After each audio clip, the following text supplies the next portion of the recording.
Welcome to the 100 Club. I'm Tom, joined again by Rich, and we are underway again in the T20 World Cup 2021. Rich, how you doing? I'm very well, Tom. How about yourself? Did you sleep at all last night? I imagine that there were horns and gunfire into the night as the Scots celebrated their historic win over Oman. Yeah, it was surprisingly quiet. For those who aren't aware, I am currently in Scotland, and you'd think they'd be driving around with the flags atop their cars, but they weren't, despite the fact that they have won 3 World Cup games this week, which is more than they've managed in 38 years of football World Cups. But no, nothing, very little. But it's been good cricket this week. Have you enjoyed it? I have really enjoyed it. I am always whinging about formats, aren't I, when it comes to ICC, well, any cricket tournament. And like my only thing is that the teams we've seen this week have given us lots of entertainment. I would love to have seen them up against some of the big teams as well to see if they could pull off even more shocks. But no, it's been a good fun so far. I'm very much looking forward to the next phase of the tournament when the big guns start playing.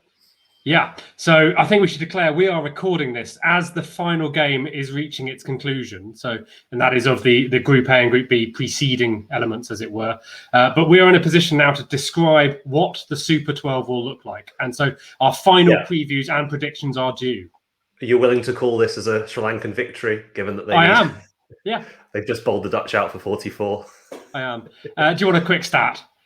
The Dutch of today become the second ever T20 side to get bowled out inside 10 overs of a T20 international. Do you know the first? Was it Turkey? Not like we prepare the show at all, Rich, but you've stolen that one off me. It was Turkey, who managed it twice, believe it or not, in a couple of days. That's not including rain-affected games either, if anyone wants to raise that one. But yeah, Dutch setting unwanted records today. But yeah, we can, I think, chalk this one up to Sri Lanka with a decent net run rate if they just finish the deal. Very much one for the T20 purists there. Turkey going for their boundary rate, not worrying about wickets. I don't know much about their batting lineup. Let's get on with the real business. Yeah, let's do it. Okay, new format for that. How do you like that? It's World Cup week. So the first headline I thought we should talk about is Scotland, actually. It's been an unbeaten week for them. And it started really in spectacular style last Sunday with a really interesting game against Bangladesh. What have you made of the Scottish team that you've seen this week? I've been very impressed with them. They look a well-drilled outfit. I think the focus going into the tournament was on their fast bowling as a strength. And I think they've really doubled down on that. I think Josh Davey of Somerset's been excellent. He had 4 wickets in the game against Oman, 4 for 18. He followed that up with a 3 for in the win over Papua New Guinea, over Oman. Sorry, I mean that first game, Bangladesh. The interesting thing about it was that they found themselves in massive trouble at 53 for 6, and then Chris Greaves, who I think doesn't have a professional contract at the minute, came out of nowhere to take them up to a competitive total of 140.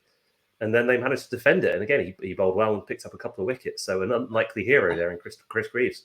Yeah, got the man of the match, 2 wickets for him, and bowling tight as well. 6.3 was his allowance, which is pretty good. And I think overall, I think that really set the tone for the week's cricket as a whole. Because whilst we might have predicted the Bangladeshis to be perhaps the form team based on 2 home series wins against weakened New Zealand and Australia teams, actually they'd lost to Ireland in a warm-up game. They didn't look great. And actually, I think the Scots came out looking sharper.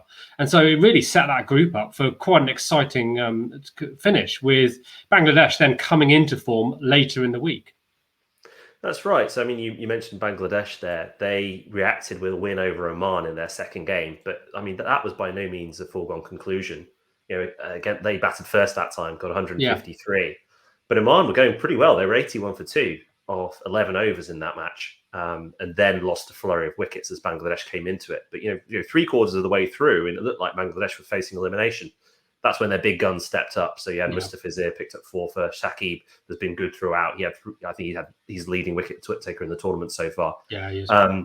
Leading fantasy point score as well. Leading a fantasy points. And after the Scotland game, Mamadullah, he said that every time the team loses, his son cries. So it's basically it's for the sake of his family. He needs the team to win, and he came through it. He came through in that final game with an unbeaten 50 to win the game against Papua New Guinea. Yeah, and nobody likes crying children, so I have some sympathy for that. But the long and short of it is, with Scotland then winning that first game, and then wrapping up with reasonably decent wins, I think, against Oman and Papua New Guinea, they come top of the group, and they will then go into Group 2 of the Super 12 tournament, which means that Bangladesh, as the runners-up in Group Group B, will go into Group 1. So what that means, with the ongoing domination of Sri Lanka, we're going to see Sri Lanka and Bangladesh going into Group 1, which was already looking like a very strong group. Is it fair to use the cliche group of death when you've only got 2 groups? Well, essentially you end up with 6 test playing sides in it, which could have happened in the other group as well, because Ireland didn't make it through.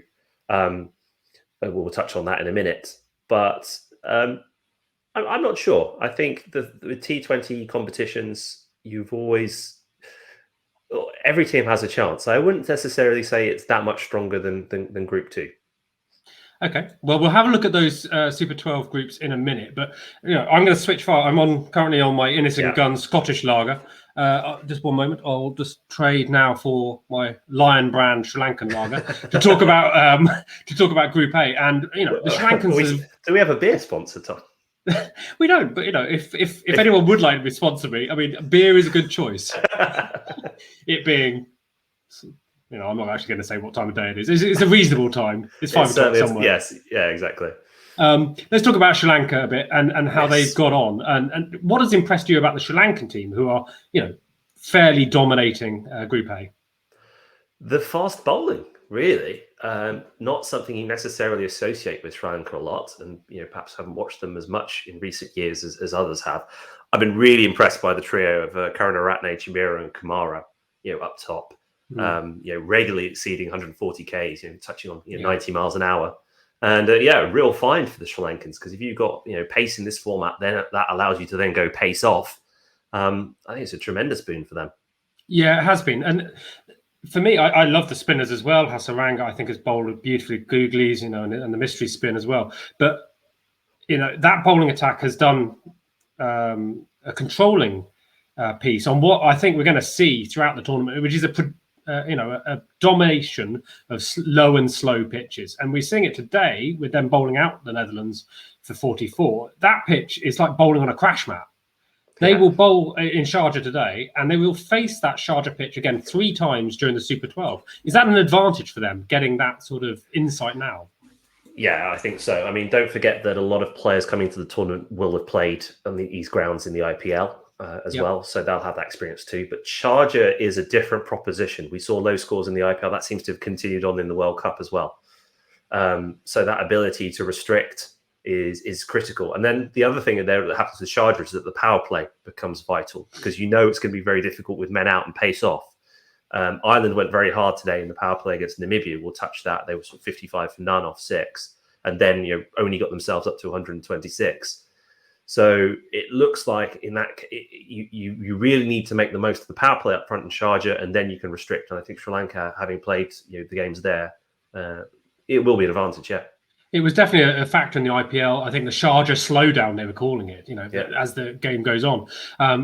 In the IPL, and again on these grounds, not including the Omani pitch, but the IPL grounds, I think of the 31 games played in the second half of the tournament in the UAE, 21 were won by the team batting second.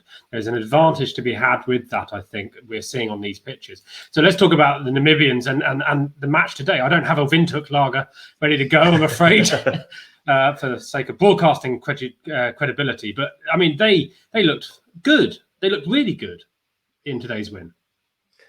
They did. They obviously controlled Ireland in the latter half of that first innings. The Irish just couldn't get away. As I said, after the back of that power play where Sterling and Kevin O'Brien were going well, it looked like 170 was on. But in the end, they could only eke themselves up to 126 on that difficult surface. And then they got the chase just about right.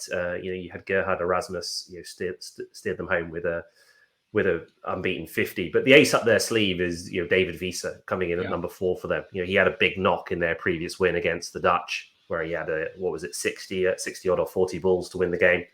And then this time as well, he came in and played a little cameo, 28 off 14 balls with some, a few sixes in there as well.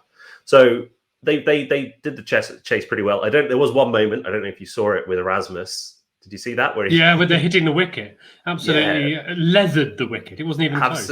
Yeah, it was a huge noise, and the bail didn't even budge. So, stroke of luck there, but well played to the Namibians, and I'd be interested to see how they go against India, Pakistan, New Zealand, and South Africa, of course, in the next phase.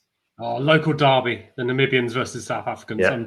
I'm sure they'll be all right. Visa returning to the team for which he has previously played. He is their ace in the hole, as you say. I think he's been fantastic. Won the man of the match again today. Because whilst Erasmus's innings was absolutely central, don't get me wrong, I'm not downplaying that.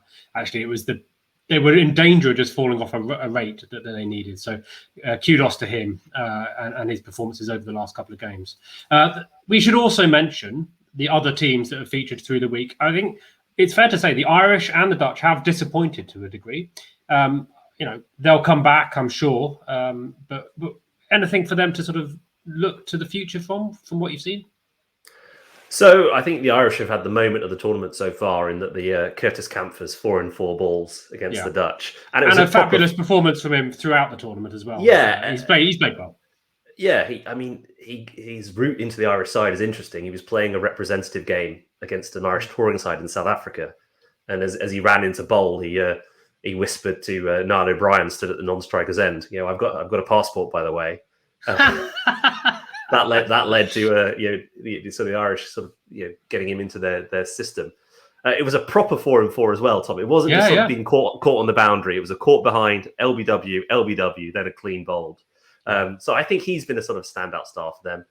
Paul Sterling's been carrying an injury through. He wasn't able to bowl. Mark Adair got injured today as well. I think the Irish will be a bit disappointed in terms of their middle order batting. They couldn't really accelerate in any of those games, even though they beat the Netherlands fairly comfortably. They were emphatically beaten by the Sri Lankans, and I'd like to think they would like to thought they could have run the Sri Lankans close. Yeah. And today, to be honest, they were beaten by the better side. The Dutch, again, tricky for them. They came in on with sort of a bit of pedigree. You look on that side, there's some very good cricketers there, and I think they'll be disappointed with the way they've performed in this tournament, especially getting bowled out for 44 today. Yeah, some interesting team selections, I think, for the Dutch. We've seen Ryan de Chater has retired from all cricket this morning, not going to feature this afternoon. That's a tremendous career that he's had, including in the IPL and in the highest levels of the game. So they'll miss him. I think they've got some great fast bowlers to look forward to and work through in Fred Klaassen, who's bowled quite well, I think, through the tournament. Brandon Glover hasn't got as much of a look in, but there is a core of a good team there. So I'm sure they'll be back.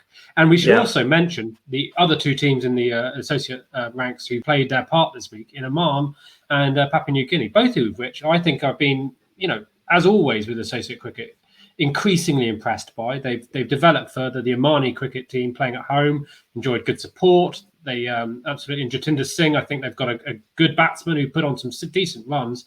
And a Papua New Guinea, lots of spirit, especially given some of the terrible circumstances which they've had to play in this week with three of the squad, I think, facing family bereavements this week from COVID. So played their part. So, Papua New Guinea have already won best kit. And I think scant consolation, but yes.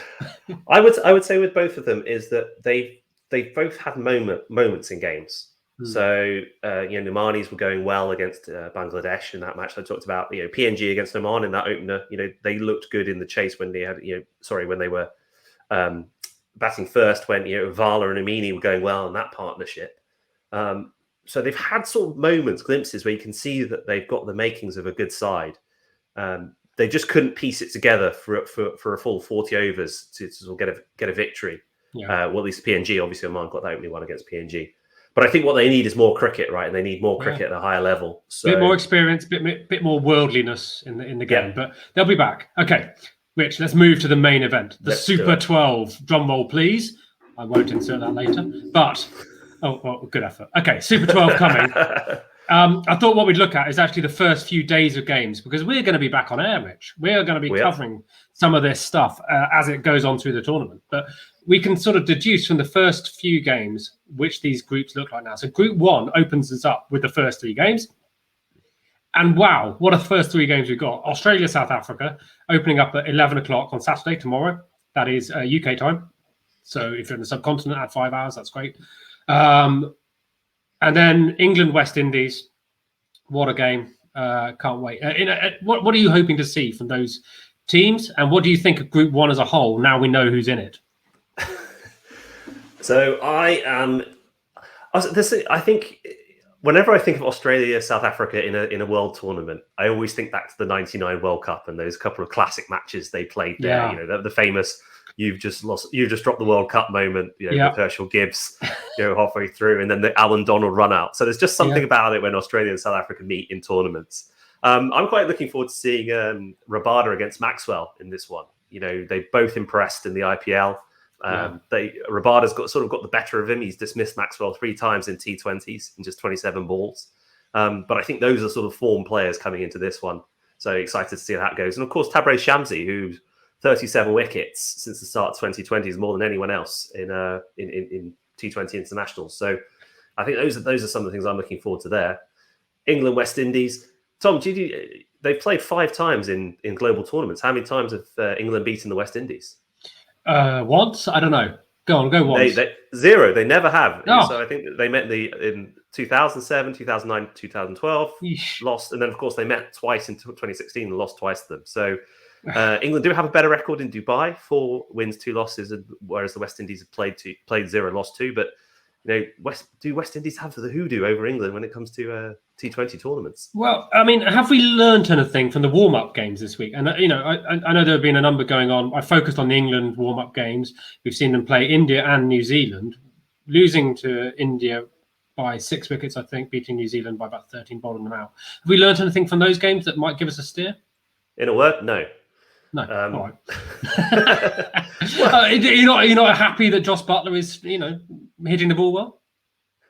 Yeah, I mean it's a glorified practice match, right? Because if you're a bowler in that situation, you are not going to be showing any new variation or any particular plan you have for that batsman in the practice match. So you might be working on a particular variation or a particular strategy that in no way relates to what you're going to do in the match, but it's something that you want to work on. So you might be feeding the shot of a particular batter in that practice match that would never happen in a real game.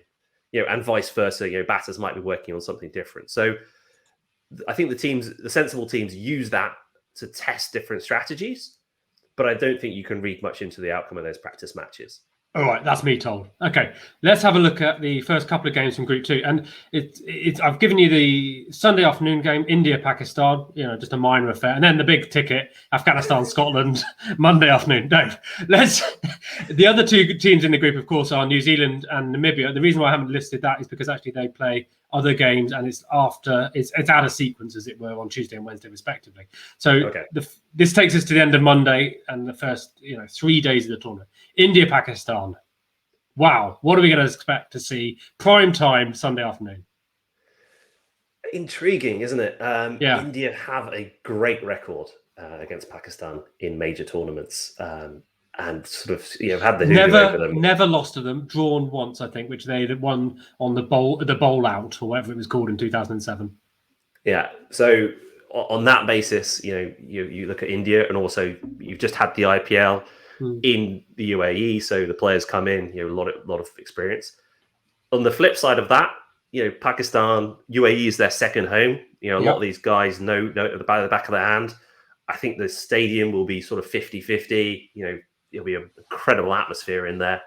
And in that sort of pressure environment, 2020 can go either way, right, on the day? Yeah. I honestly, it could go either way, but it's going to go India's way. I'm going to make a call. We're in the predictions business sometimes, and for me, I think the form of the batting lineup of India at the moment, KL Rahul, we saw Ishan Kishan again scoring in the warm-up game, which you're absolutely throwing away, has no relevance at all. But I'm saying, I think India are just going to be too strong in this game. But wow, it's going to be a hell of a spectacle. I could just see a scenario where. I think you're right. I think probably India win the game. Maybe there's a scenario where Babar Azam and Mohammad Rizwan get going, get Pakistan up to a big total, and then sort of that that Pakistan bowling lineup clicks as it can do every now and again, and they manage to restrict India. Do you know how many runs Virat Kohli has scored in T20 World Cups? over the years? No, go on, tell me. Okay, he scored 777, I believe, off the top of my head. Like I know this. Do you know what average he's hitting at in T20 World Cups? 50 odd? 86 or so. 86 or so. Can we expect to see Virat continuing that unbelievable form? Well, we can only hope, because if Babar Azam, if Mohammad Rizwan are doing that, we're going to have a hell of a game on Saturday afternoon. We're going to have it anyway. I know it is. Yeah, and Rohit Sharma, if he plays, will become he's one of 6 players who are in line to who have featured in all 6 T20s. 2 are West Indians, 3 are Bangladeshi. Can you guess who the other 2 are? Who the other ones are? So I slightly missed the question. Say it again. So we've featured in all T20 World Cups since 2007. They played in every T20 World Cup. So we're going to go Chris Gale. Yeah.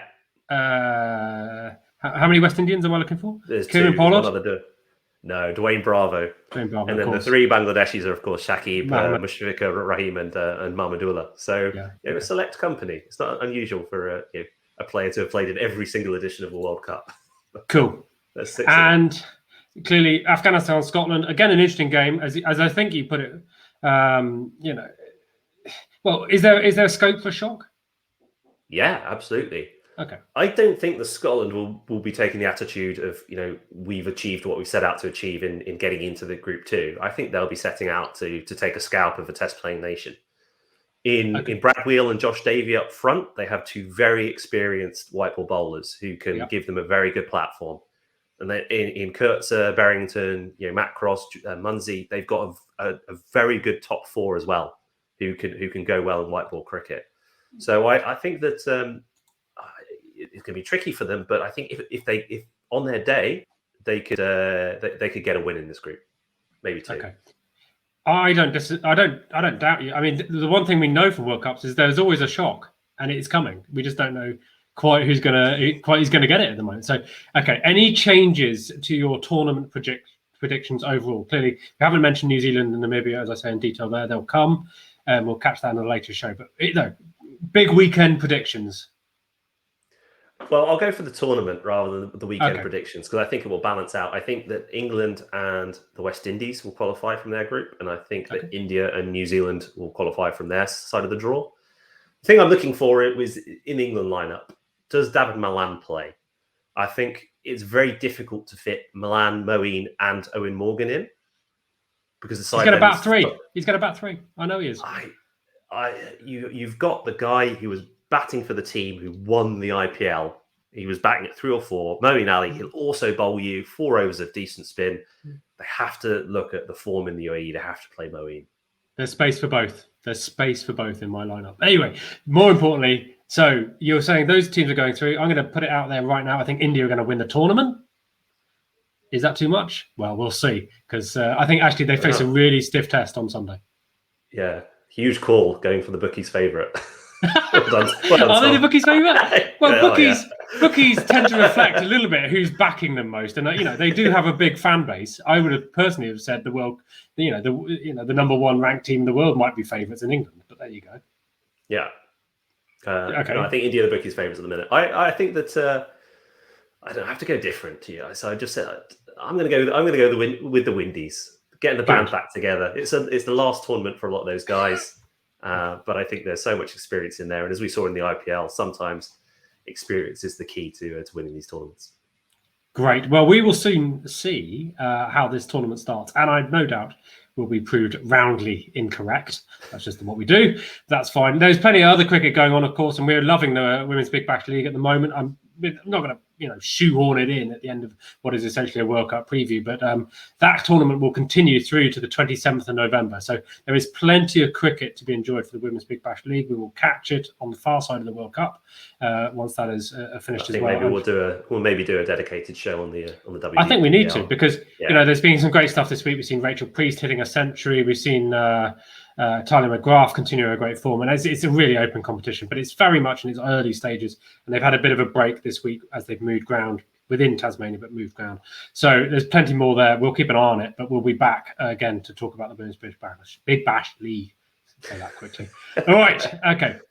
Rich, it's been a pleasure. We'll be back. This is a slightly earlier in the week edition to set ourselves for the World Cup. you strap yourself into your armchair. I hope you enjoy as much of the World Cup as you possibly can. If you've got any questions about the tournament or anything you'd like us to address in the show, then pop them down below in the comments. We'd love to hear from you. Give us a subscribe if you haven't done so and you enjoyed the content. That would be much appreciated. We just love doing this stuff and love talking about cricket. Rich, any closing comments? No, enjoy the tournament. I've got to go and find a Bangladeshi lager. I'll see you later in the tournament. Thanks for joining us on the 100 Club.